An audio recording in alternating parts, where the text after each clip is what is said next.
오늘 미국 의회는 미국 국방장관 피트 헥셋을 이란과의 전쟁 비용 증가와 도널드 트럼프 대통령 행정부의 명확한 전략 부재에 대해 공개적으로 질책했습니다. 청문회 동안 미국 의원들은 도널드 트럼프가 이란과의 전쟁에서 어떤 계획을 가지고 있는지, 그리고 어떻게, 어떤 조건에서 전쟁을 끝내려고 하는지 아무도 이해하지 못한다고 밝혔습니다. 심지어 헥셋은 이 전쟁에 사용된 금액에 대해 거짓말을 한 사실까지 들통났습니다. 하지만 피트 헥셋은 도널드 트럼프에게 분명히 어떤 계획이 있다고만 답했을 뿐 그게 무엇인지는 아무에게도 말하지 않을 것이라고 했습니다. 동시에 피트 헥셋이 다른 문제로 의회에 소환되었다는 점도 기억해야 합니다. 바로 2027년 을 위한 1조 5천억 달러라는 사상 최대의 국방 예산입니다. 그리고 여기서 백악관은 뜻밖의 상황을 맞이했습니다. 상원 국방예산 소위원회 위원장입니다. 공화당의 미치 맥코넬은 국방장관 피트 헥셋을 트럼프 행정부가 펜타곤의 주요 예산 요청 부분을 자금 지원하는 데 있어 의심스러운 계획을 세웠다고 비판했습니다. 예를 들어 맥코넬은 내용이 분명하지도 않은 골든돔 미사일 방어 프로젝트에 수십억 달러를 쓰는 것이 별 의미가 없다고 느낀다고 갑자기 밝혔습니다. 그리고 트럼프가 추진하는 교묘한 국방자금 조달 방식에도 반대 입장을 밝혔습니다.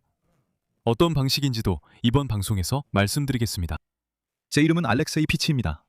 이 주제들에 대해 이야기해봅시다. 하지만 시작하기 전에 이 채널을 구독해 주시고 좋아요도 눌러주시고 이번 방송 아래 여러분의 댓글도 남겨주시고 제 텔레그램 채널 피치뉴스도 구독해 주세요. 링크는 이 영상 설명란에 있습니다. 거기서 우리는 실시간으로 들어오는 최신 뉴스를 올리고 있습니다.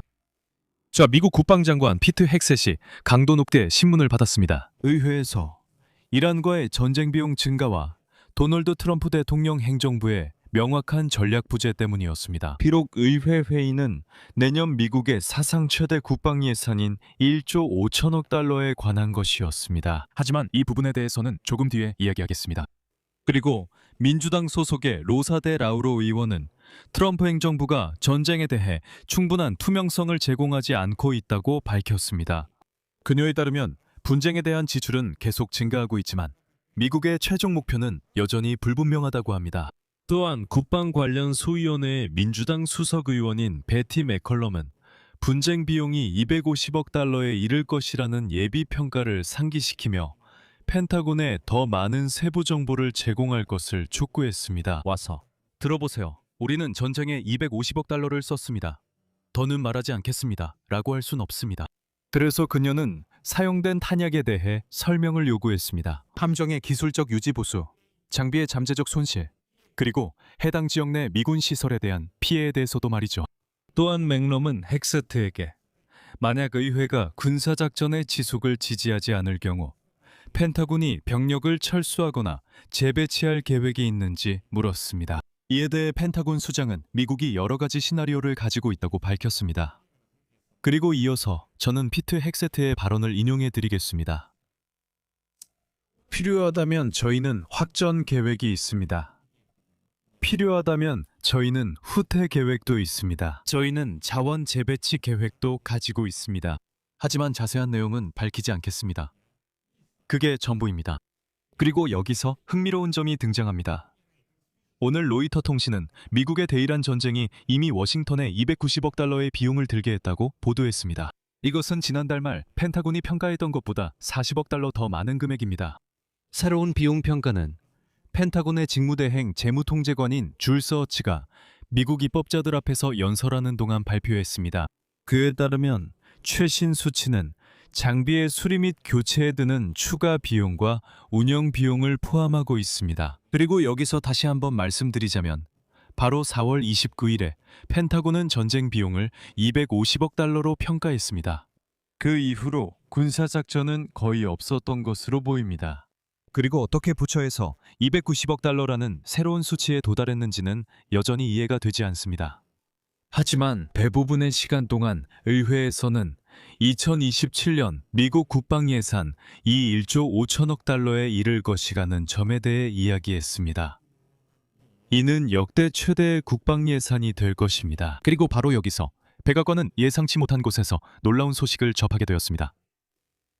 상원세출소위원회 위원장입니다. 공화당의 미치 메코넬은 국방장관 피터 헥세트를 비판했습니다. 트럼프 행정부가 15억 달러 규모의 국방부 예산 요청 중 핵심 부분을 자금 지원하는 데 있어 의심스러운 계획을 세운 것에 대해 비판했습니다. 또한 여러 주요 세계 분쟁이 벌어지는 가운데 미국의 동맹국들을 소외시킨 것에 대해서도 비판했습니다. 메코넬은 미사일 방어 시스템, 골든 튜브, 탄약, F-35 전투기, 드론 생산과 같은 국방부의 핵심 프로그램들을 연례 국방 세출 법안이 아닌 별도의 예산 조정 법안에 넣는 것에 반대했습니다. 연례 국방 예산 법안과는 별도로 예산 조정 법안이 있습니다. 먼저 미치 메코넬의 인용문을 소개하겠습니다. 정치적 현실은 항상 예산을 당의 노선에 맞춰 조정하는 것을 허락하지 않으며 만약 부서의 주요 우선순위가 연례 예산에 포함되지 않는다면 우리는 사실상 매우 큰 위험을 감수하게 됩니다. 이런 핵심 업무 방향은 우리가 확고한 재정적 기반을 마련해 줄 때만 효과적일 것입니다. 여기서 미치 메코넬의 발언을 설명드리겠습니다. 도널드 트럼프 행정부는 2027 회계연도의 펜타곤 예산을 전통적인 국방 예산 요청의 일환으로 1조 1천억 달러를 배정할 계획입니다. 여러분은 그 인용문을 기억하실 겁니다. 1조 1천억 달러라는 숫자, 그리고 이 1조 1천억 달러를 일반 국방 예산으로 배정하는 것입니다. 여러분은 나머지 돈은 어디에 쓰이냐고 물으실 겁니다. 그리고 나머지 3,500억 달러가 넘는 금액은 조정 절차를 통해 제한하려고 하는데 이는 현재 공화당 다수당이 민주당의 어떤 반대도 우회할 수 있게 해줍니다. 쉽게 말해서 아이디어는 국방 예산을 여러 부분으로 나누고 각각을 별도의 법안으로 통과시키는 것입니다. 주요 부분은 물론 국방 예산이고 그 다음은 조정 절차, 그리고 또 다른 패키지 등 기본적으로는 공화당의 단순 과반만으로도 충분한 방식입니다. 하지만 미치 메코넬은 이런 접근 방식에 신뢰할 수 없다고 밝혔습니다. 왜냐하면 공화당이 11월 선거에서 과반수를 이룰 수 있기 때문입니다. 다른 공화당원들도 국방 예산 세 번째 법안 마무리에 회의적 입장을 보였습니다. 그리고 그들은 이 과정에서 두 번째 시도를 사용하여 이민 집행조치 자금 지원과 관련된 특정 요구에 부분적으로만 맞춘 법안을 통과시켰습니다. 앞서 화요일에 예산 배정을 담당하는 하원 의원들도 국방 예산 구조에 대해 비슷한 우려를 표명했습니다. 헥소트가 몇 시간 동안 입법자들 앞에서 증언을 했을 때였습니다. 또한 흥미로운 점은 미치 메코넬이 트럼프 대통령이 미국의 전통적인 동맹국들과의 관계를 소원하게 만들고 나토를 지지하며 우크라이나를 방어하는 것에 대해 비판했다는 것입니다. 이번 달 초 트럼프는 독일에서 미군 5,000명을 철수하겠다고 발표했고 독일 총리 프리드리히 메르츠와의 갈등이 심화되는 가운데 추가 조치도 경고했습니다. 트럼프는 미국의 동맹국들이 이란에 맞서거나 호르무즈 해협을 다시 열기 위해 돕기를 꺼리는 것에 대해 여러 차례 비판했으며 이들 국가를 겁쟁이라고 부르고 미국이 나토 군사동맹에서 탈퇴할 수 있다는 암시적인 위협도 했습니다.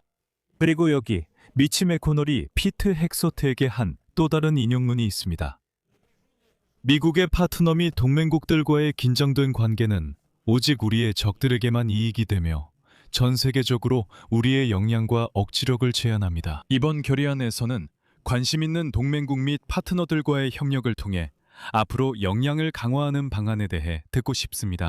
메코넬은 또한 이전에 우크라이나에 승인된 미국의 살상무기 지원이 더 이상의 지연 없이 목적지에 도달하길 원한다는 점을 분명히 했습니다. 미치 메코넬은 올해 초 의회가 우크라이나에 4억 달러를 지원하는 것을 적극적으로 지지한 주요 인물 중 한 명이었으며 펜타곤이 이를 보류한 것에 대해 비판했습니다. 그리고 이번 방송의 마지막 인용문 역시 미치 메코넬의 말입니다.